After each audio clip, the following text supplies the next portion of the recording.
Hello once again. I'm here to talk to you about Koihime Enbu's assist system and who can use whom and what they do. Now the assists are tied to kingdoms. We have Shoku, Gi, Go, and To, and you can tell which character is associated with which kingdom based on the color behind their portrait. And they're all arranged in rows as well to keep things very simple. Another thing to note, assists all take one block of meters, so be responsible when you use them. Alright, we're going to start here with the Shoku Kingdome and Shokatsuryo. Shoots a big tornado, travels about 3/4 of the screen, hits up to 3 times. It can hit less than the maximum amount. It can be jumped over, but it's tricky. It's pretty tall, but doesn't reach full screen. Gives you a hard knockdown, and also can be followed up to some regard. Actually, every assist in the game, for the most part, can be followed up in some way.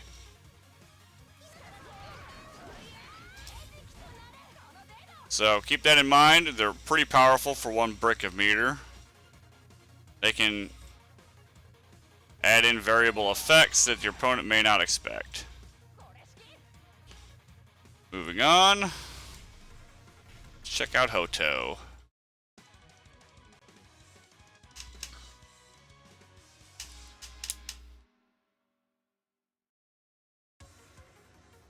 Hoto, her assist goes full screen and binds the opponent. Gives you a hard knockdown. Also in the corner, gives you a little bit of a wall slam for an extra damage bonus for some reason if you can't get to your opponent. But this allows you to cover a lot of distance and get to your opponent fairly easily.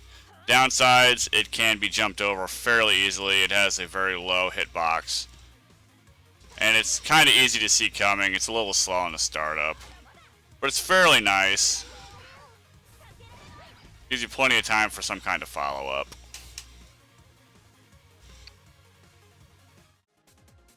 Alright, we're back here with the Gi Kingdom and Juniku. She has a pitfall, which always goes in front of your opponent, unless you're very close to them. Then it will be directly underneath them. Guaranteed. Now you'll notice, it doesn't super flash unless it activates. What's awesome about this is that if your opponent is airborne, they may not be looking at the floor directly. So you can place a pitfall right underneath them and they'll fall right into it. It's very likely to happen. Kind of hard to see it coming. It can be blocked. It's not unblockable at point blank. That would be awesome, but no go.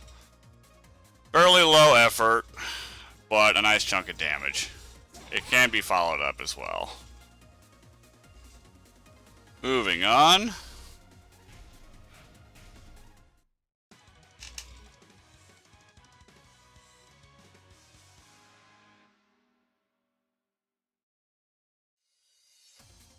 Now we have Teiku. The maximum distance on hers is a little under half screen. It is a lightning bolt, which gives a nice stun, which you can follow up however you want. It's very hard to impossible to jump over that. I've tried, it did not succeed. If it's possible, it's very hard. I don't recommend it.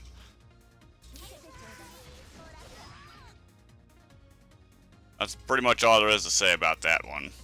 Very straightforward. Okay, now for the Go Kingdom. And Shuyu. She has a fireball that goes almost full screen. It will hit your opponent if you're neutral. But if you're walking backwards and then activate it, it can miss. As you saw. For some reason, I don't know why that happens. Just keep that in mind, it may miss.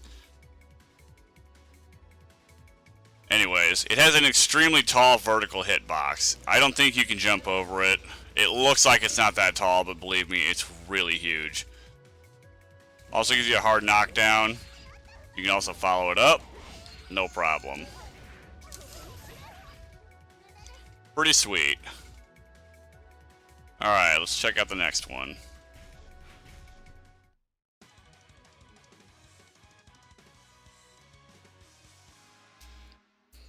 We got Yasha here. Hers is a little odd. It doesn't give you any kind of hard knockdown. It can be followed up. It works full screen, hits up to 3 times, and you can see it throws a menagerie of random objects at the opponent. Now these may all not hit depending on how you hit your opponent with it or how they jump or try and avoid it. It's kind of hit and miss. It can, however, be followed up as well. So it's pretty nice because it really covers a huge chunk of the screen and gives you a lot of control over it. But its damage is kind of random. It's not too bad though, it's pretty cool. Last up we have the Shoku Kingdome. They only have 1 assist, Chinkyu, who comes in with a flying drop kick. You can see it's obvious when it's coming in. It has a huge telegraph and a slight delay. So it is somewhat easy to avoid it, or at least react to it and block it. It's not impossible to jump over it. Gives you a nice hard knockdown. It also can be followed up, like all the others. But that one's really straightforward, doesn't really give you a whole lot to play with. But it will always target your opponent no matter your distance, even full screen. So use it wisely and kick some ass with it. That does it for all the assists. Thanks for watching, and I hope this has been useful to you.